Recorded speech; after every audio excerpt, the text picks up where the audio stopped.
Hi hello and welcome to Anamika story one.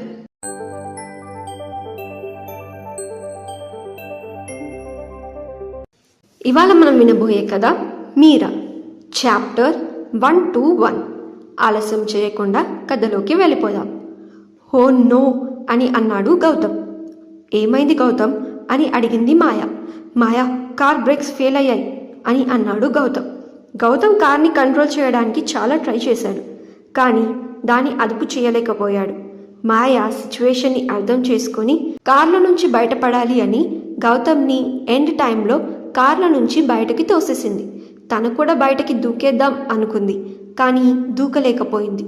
Car వెళ్ళి ముందున్న డివైడర్కి గుద్దుకుంది. ఆ యాక్సిడెంట్లో మాయా స్పైనల్ కార్డ్ దెబ్బతింది. గౌతమ్ తనని తొందరగా హాస్పిటల్కి తీసుకెళ్లాడు. దానివల్ల గీత దగ్గరికి వెళ్ళలేకపోయాడు. దానికి గీతకి చాలా కోపం వచ్చింది. పోలీసులు గీతని రెస్క్యూ చేసి తనని ఇంటి దగ్గర డ్రాప్ చేశారు. తను అపార్ట్మెంట్లోకి వెళ్ళగానే కోపంగా గౌతమ్కి కాల్ చేసింది. యాక్సిడెంట్లో తన ఫోన్ పడిపోవడం వల్ల అది డ్యామేజ్ అయింది, అందుకే ఫోన్ నాట్ రీచబుల్ వచ్చింది. మాయాకి కాల్ చేసింది.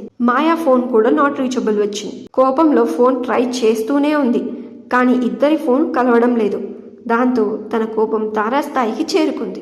మాయాని అడ్మిట్ చేశాక గౌతమ్కి కూడా ఫస్ట్ ఎయిడ్ అయిపోయాక హాస్పిటల్లో ఉన్న ఫోన్ తీసుకొని గీతకి కాల్ చేసి జరిగిందంతా చెప్పాడు. కానీ తను చెప్పింది ఏమీ వినకుండా, అసలు నాకన్నా నీకు తనే ఎక్కువైపోయిందా గౌతమ్ అని కోపంగా ఫోన్ పెట్టేసింది గీత. గౌతమ్కి ఇది అస్సలు నచ్చలేదు. తను కోపం ఇంకా బాధతో మాయాకి ఏం జరుగుతుందో అని భయపడుతూ అక్కడే కూర్చొని ఉండిపోయాడు. తన కోపం చల్లారాక గౌతమ్ చెప్పింది అర్థం చేసుకొని తొందరగా హాస్పిటల్కి వెళ్ళింది గీత. అక్కడ గౌతమ్ కనిపించగానే తన దగ్గరికి పరిగెత్తుకుంటూ వెళ్ళి, సారీ గౌతమ్, నువ్వు చెప్పింది నాకు అర్థం కాలేదు, అందుకే అలా అరిచేశాను అని వెళ్ళి తన ముందు నుంచొంది. ఇప్పుడు మాయకి ఎలా ఉంది అని కంగారుగా అడిగింది. గౌతమ్కి అయిన గాయాలు కూడా చూస్తూ తను కొంచెం కంగారు పడింది.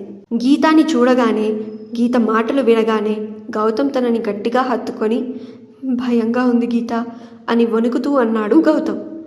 ఏం కాదు గౌతమ్, తనకేం కాదు, she will be all right. డాక్టర్ని కనుక్కున్నావా అని గౌతమ్ కళ్ళల్లో చూస్తూ మళ్ళీ అడిగింది గీత. డాక్టర్ ఇంకా ఏం చెప్పలేదు, ఇంకా తనకి ట్రీట్మెంట్ చేస్తూ ఉన్నారు. బట్ నేను కూడా ఒక డాక్టర్ని.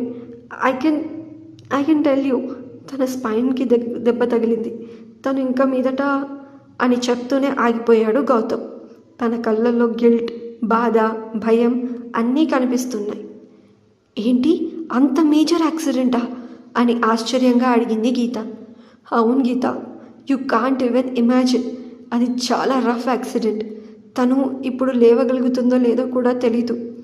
నాకు జరగాల్సిన యాక్సిడెంట్ తను తన మీదకి తీసుకుంది గీత. కారు నడుపుతుంది నేను. యాక్సిడెంట్ నుంచి నన్ను తప్పించాలని కారులో నుంచి నన్ను బయటికి తోసేసింది. అంతా నా వల్లే.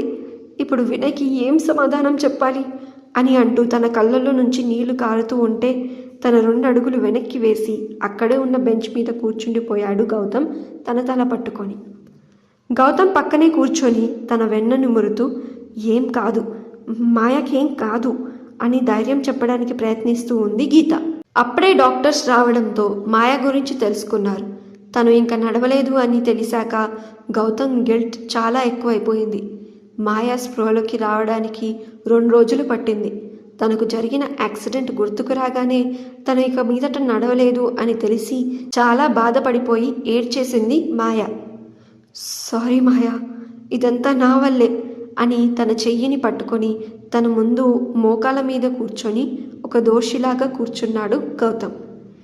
నీ వల్ల కాదు గౌతమ్, అలా జరగాలని ఉంది అంతే అని ఏడుస్తూ చాలాసేపు తర్వాత అంది మాయా.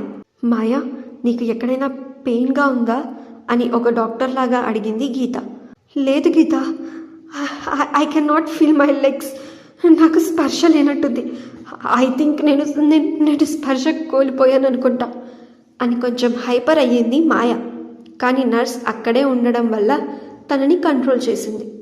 తనకి రెస్ట్ అవసరమని ఆ నర్స్ వాళ్ళిద్దరికీ చెప్పింది. దాంతో గౌతమ్ ఇంకా గీత వెళ్ళి కాసేపు బయట కూర్చున్నారు. ఇక 2 రోజులు హాస్పిటల్లోనే ఉన్నారు ఇద్దరూ కూడా.